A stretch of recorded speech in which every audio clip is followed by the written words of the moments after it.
नमस्कार, मैं हूं आपके साथ अंकिता पाल। शुरुआत करते हैं बुलेटिन के साथ। पूर्व मुख्यमंत्री और महाराष्ट्र के पूर्व राज्यपाल भगत सिंह कोश्यारी ने भी राज्यपाल लेफ्टिनेंट जनरल गुरमीत सिंह से मुलाकात की। आपको बता दें कि उत्तराखंड राजभवन देहरादून में हुई और साथ ही हम शिष्टाचार मुलाकात, इस शिष्टाचार के दौरान दोनों के बीच में प्रदेश से संबंधित कई विषयों पर भी चर्चा की गई। और आपको बता दें कि साथ ही कई विषयों पर चर्चा हुई है। राजभवन में हुई शिष्टाचार मुलाकात।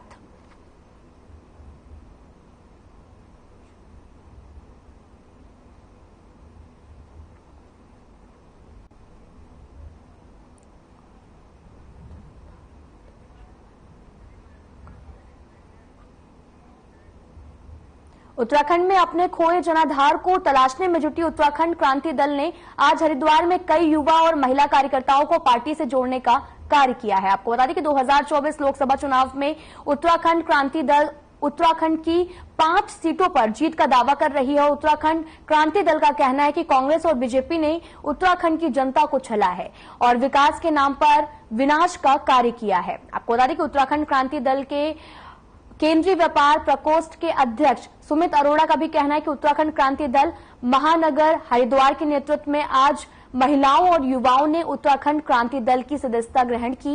लोकसभा 2024 के चुनाव में उत्तराखंड क्रांति दल नए मुद्दों को लेकर जनता के बीच जाने का कार्य करेगी।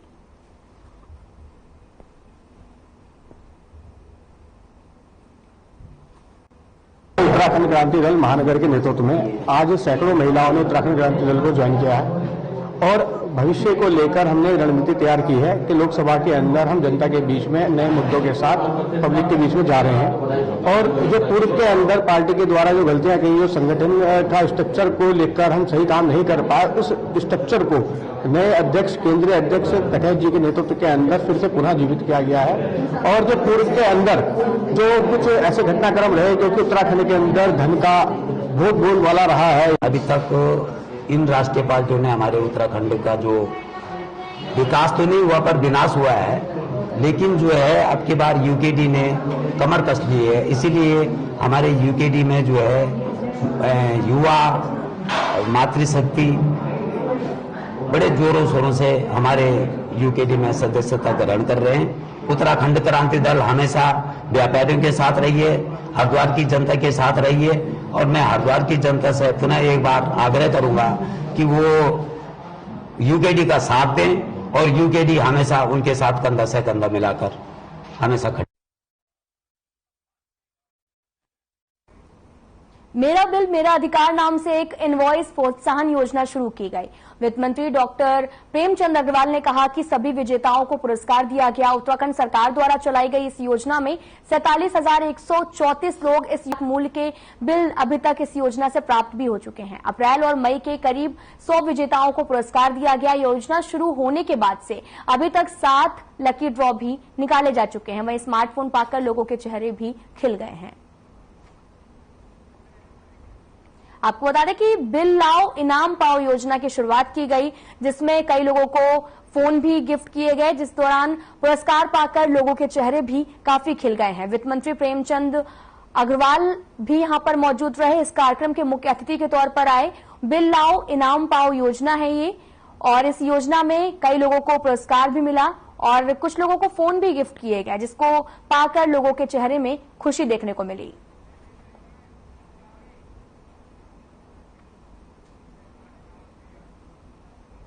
सीएम पुष्कर सिंह धामी ने यूएई दौरे के दौरान अबू धाबी में निर्माणाधीन बीपीएस हिंदू मंदिर में ईंटें रखकर कार सेवा की है। आपको बता दें कि इस दौरान सीएम धामी ने कहा कि अबू धाबी में ये अद्भुत हिंदू मंदिर बन रहा है। यहां पर हिंदू धर्म को स्थापित करने और मंदिर का निर्माण का जो भी कार्य चल रहा है, ये हम सबके लिए गौरव का क्षण है। उन्होंने ये भी कहा कि प्रधानमंत्री नरेंद्र मोदी की प्रेरणा से इस मंदिर का कार्य हो रहा।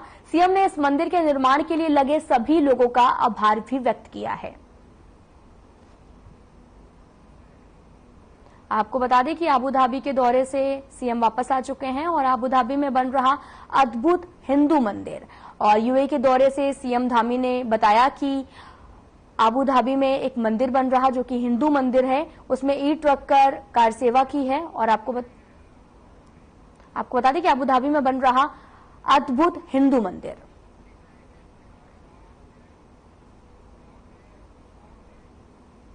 उत्तराखंड ग्लोबल इन्वेस्टर समिट 2023 के लिए संयुक्त राज्य अमृत यानी कि यूएई दौरे के दूसरे दिन उत्तराखंड सरकार के प्रतिनिधिमंडल ने आज आबू धाबी में कई उद्योग समूहों के साथ बैठक भी की है। आपको बता दें कि सीएम धामी की उपस्थिति में कई समूहों के साथ साथ राज्य सरकार की ओर से यूएई दौरे के दूसरे दिन 3,550 करोड़ के इन्वेस्टमेंट MOU किए गए हैं और साथ ही सीएम पुष्कर सिंह धामी ने सभी उद्योग घरानों को आगामी 8 और 9 दिसंबर में देहरादून में आयोजित होने वाले समिट के लिए निमंत्रण भी दिया। इस दौरान मुख्यमंत्री धामी के साथ में कैबिनेट मंत्री डॉक्टर धन सिंह रावत भी मौजूद रहे।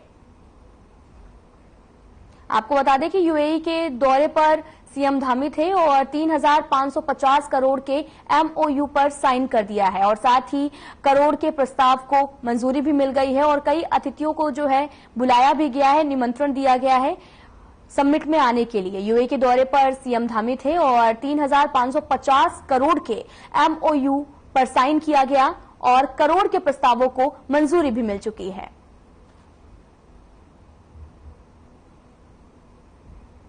आपको बता दें कि यूएई के दौरे पर सीएम धामी गए थे, जहां पर आयोजित होने वाले समिट को लेकर बैठकें की और साथ ही व्यवसाय, जिससे कि हम उत्तराखंड में जो है व्यवसाय भी बढ़ेंगे। और यूएई के दौरे पर सीएम धामी थे, जहां पर MOU साइन किया गया जो कि 3,550 करोड़ रुपए का है। रेलवे परियोजना का ट्रक जो कि L&T कंपनी में कार्यरत था, जो कि एक बड़े दुर्घटना का शिकार हो गया। आपको बता दें कि सेगमेंट लेकर जनासू से देवप्रयाग जा रहे ट्रक संगम के पास भागीरथी नदी पर खाई में जाकर गिर गई। आपको बता दें कि मौके पर देवप्रयाग की पुलिस और SDRF की टीम मौके पर पहुंची और साथ ही यहां पर 1 साल के भीतर रेलवे परियोजनाओं से जुड़ी तीसरी बड़ी सड़क दुर्घटना है। आपको बता दें कि रेलवे परियोजना का यह ट्रक था और मौके पर पहुंची है SDRF की टीम। देवप्रयाग की ये पूरी घटना है। आपको बता दें कि दुर्घटना ग्रस्त जो ट्रक है उसमें आग भी लग गई है। अब टीवी स्क्रीन पर जो तस्वीरें देख रहे हैं ये देवप्रयाग की हैं, जहां पर रेलवे परियोजना का था ट्रक, मौके पर यहां पर गिर गया, जिसके बाद में आग लगती हुई नजर आ रही है। आप देख सकते हैं दुर्घटनाग्रस्त ट्रक में आग लग गई है।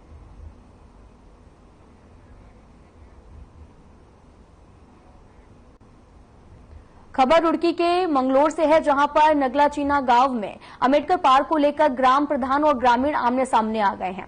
आपको बता दें कि जिसमें प्रशासनिक अधिकारी भी मौके पर पहुंचकर मामले की जांच में जुट गए। साथ ही आपको बताएं कि पार्क उत्तराखंड बनने से पहले बनाया गया था। ग्रामीणों ने आरोप लगाया कि अब वहां पर ग्राम प्रधान अपनी दबंगई दिखाते हुए नजर आते हैं, पंचायत घर का निर्माण करना चाहते हैं, वहीं कुछ लोग गांव का माहौल खराब करना चाहते हैं। फिलहाल प्रशासनिक अधिकारियों ने निर्माण कार्य को रुकवा दिया है।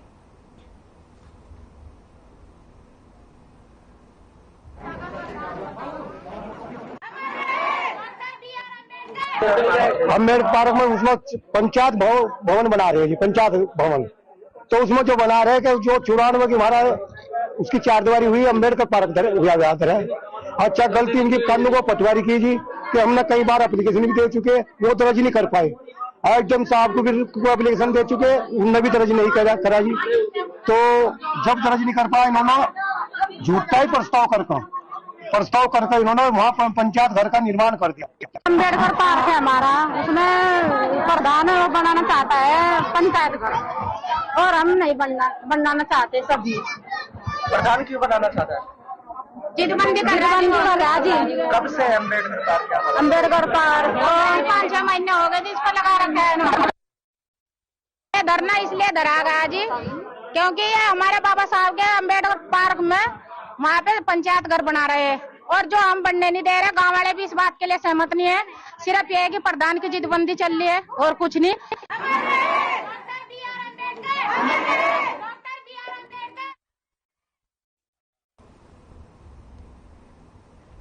उत्तरकाशी के हर्षिल में आगामी 19 और 20 अक्टूबर को राज्य स्तरीय सेब महोत्सव का आयोजन किया जा रहा है। आपको बता दें कि कार्यक्रम के अनुसार 19 अक्टूबर को सुबह 8 बजे से महोत्सव में भाग लेने वाले किसानों का पंजीकरण शुरू हो जाएगा और इस महोत्सव की प्रदर्शनी में सेब की विविध किस्में भी देखने को मिलेंगी। आपको बता दें कि बागवानी को लेकर विशेषज्ञों से भी संवाद किया गया और नई तकनीकों की जानकारी जैसे कि अनेक महत्वपूर्ण सत्र भी आयोजित किए जाएंगे। इस दौरान सांस्कृतिक कार्यक्रम और रिवर राफ्टिंग आदि गतिविधियों का आयोजन भी किया जाएगा। महोत्सव के आयोजन की तैयारियों को लेकर अंतिम रूप देने के लिए जिलाधिकारी अभिषेक रुहेला ने भी जिला मुख्यालय पर अधिकारियों की बैठक की। 19 अक्टूबर को ये महोत्सव लगाया जा रहा है। सेब की फसलों को बढ़ावा देने के लिए और कृषकों को के ज्ञानवर्धन के लिए एक हर्सिल में सेब महोत्सव का आयोजन किया जा रहा है 19 और 20 अक्टूबर को। इससे संबंधित अभी बैठक की गई है। सभी विभागों को आवश्यक तैयारियों के निर्देश दे दिए गए हैं और उम्मीद है कि एक अच्छा कार्यक्रम आयोजित होगा और इसमें सभी जनपदवासियों से अनुरोध है कि वे बढ़ चढ़ के। तो वहीं अबू धाबी यूएई के दौरे पर सीएम धामी ICAI कार्यक्रम में होंगे शिरकत। चलिए आपको लेके चलते हैं। सीएम धामी ने किया है प्रेस कॉन्फ्रेंस, देखिए आप।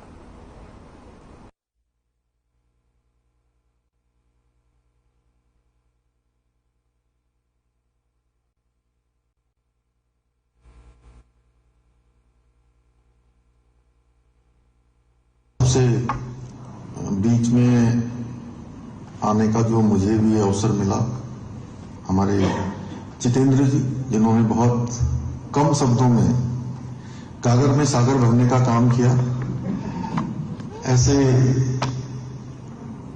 सभी उपस्थित भाइयों एवं बहनों, मैं सबसे पहले तो देवभूमि उत्तराखंड का मुख्य सेवक होने के नाते आप सबका अपनी ओर से स्वागत करता हूं, आप सबका अभिनंदन करता हूं कि आप सब लोगों ने मुझे भी अपने बीच में आमंत्रित किया। आप सबके बीच में मुझे मिलने का सौभाग्य प्राप्त हुआ।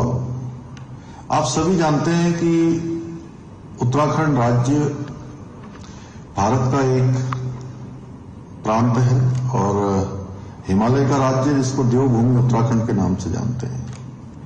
और देवभूमि उत्तराखंड से हमारे देश के यशस्वी प्रधानमंत्री मोदी जी का बहुत स्नेहपूर्ण कर्म मर्म का संबंध है और उनके प्रधानमंत्री बनने के बाद उत्तराखंड राज्य तेजी से आगे बढ़ा है।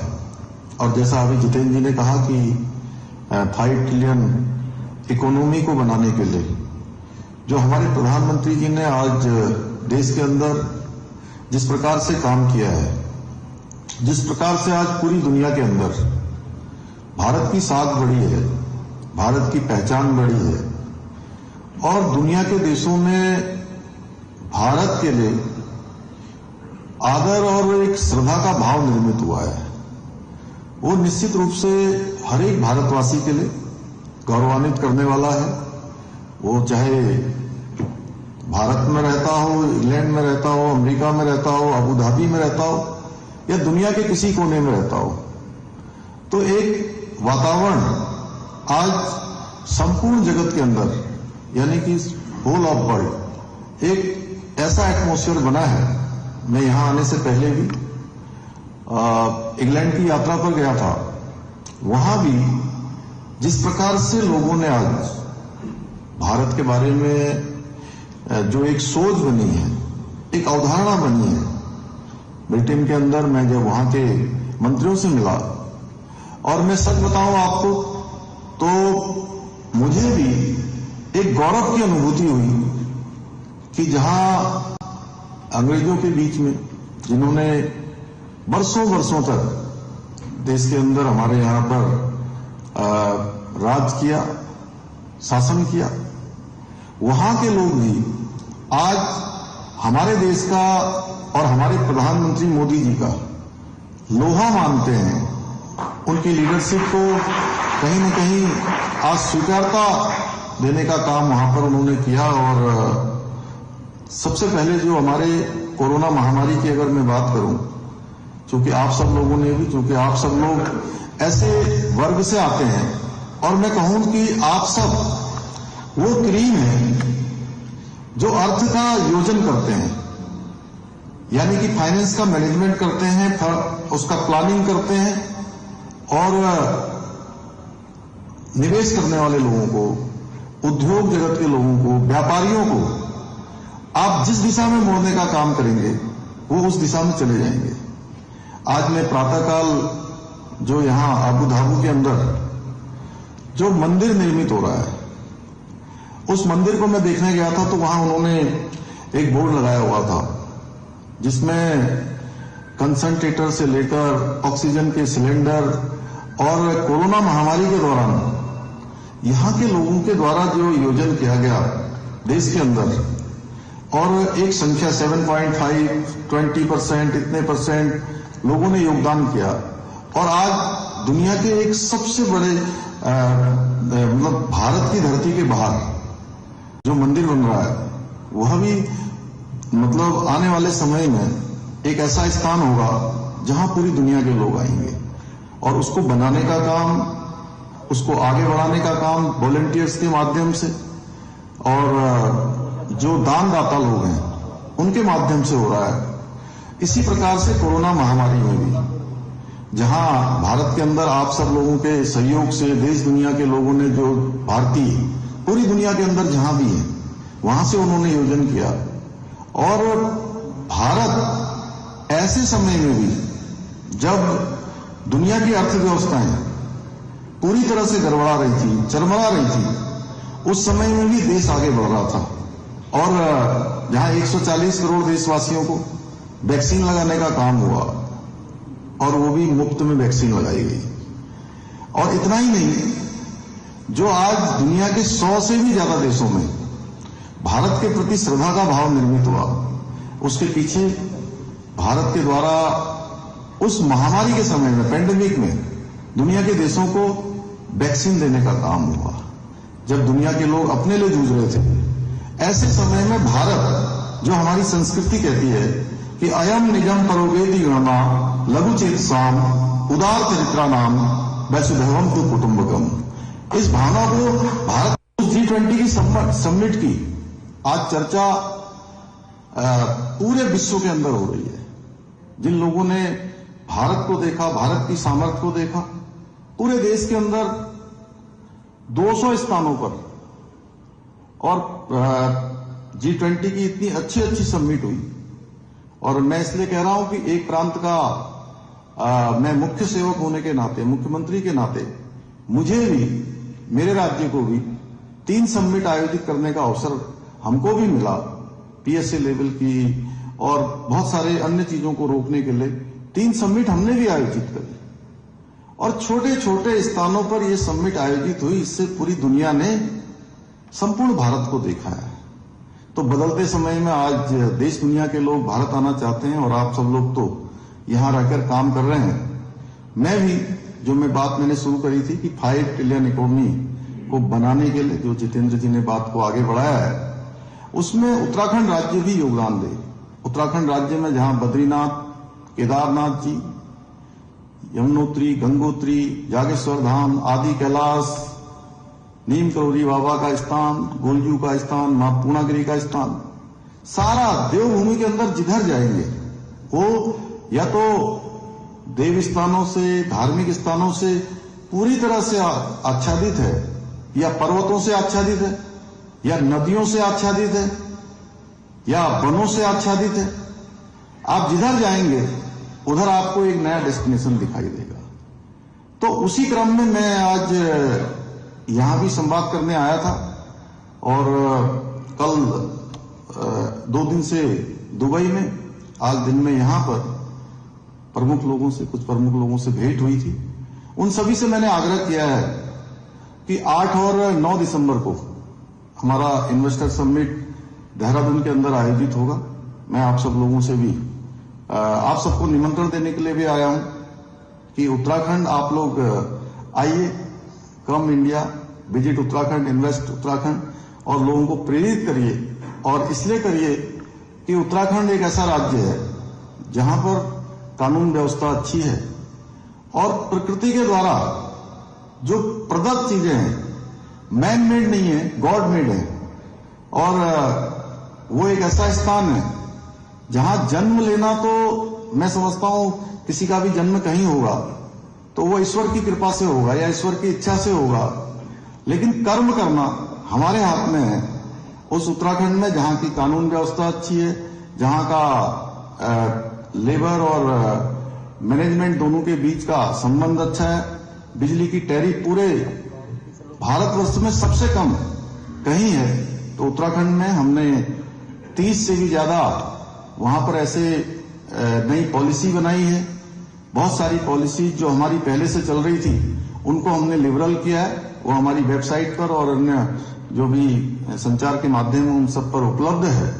ऐसे बहुत सारे काम हमने किए हैं और हमारे प्रधानमंत्री जी के आशीर्वाद से हम इन्वेस्टर समिट को आगे बढ़ा रहे हैं। जैसे वो जब गुजरात के मुख्यमंत्री थे उस समय उन्होंने वाइब्रेंट गुजरात शुरू किया था और उसी से प्रेरणा लेके हमने आज 6000 एकड़ का लैंड बैंक बनाया है और बिजली की हम व्यवस्था कर रहे हैं। आने वाले समय में अन्य संसाधनों की व्यवस्था कर रहे हैं और देहरादून में आज 40 के लगभग जो फ्लाइट्स हैं दिन भर में पूरे भारतवर्ष के अंदर जाती हैं।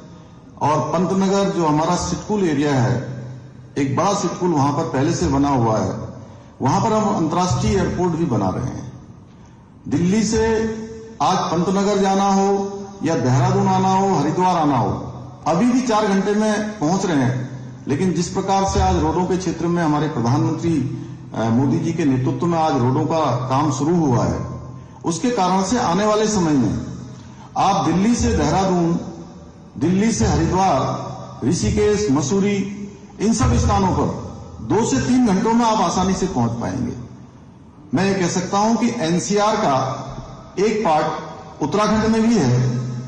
आप ऐसे समझ सकते हैं कि दिल्ली कैपिटल के बहुत नजदीक का रीजन है उत्तराखंड और आप सब लोग चूंकि एक क्रीम ऐसी है। फिलहाल इस बुलेटिन में इतना ही। नमस्कार।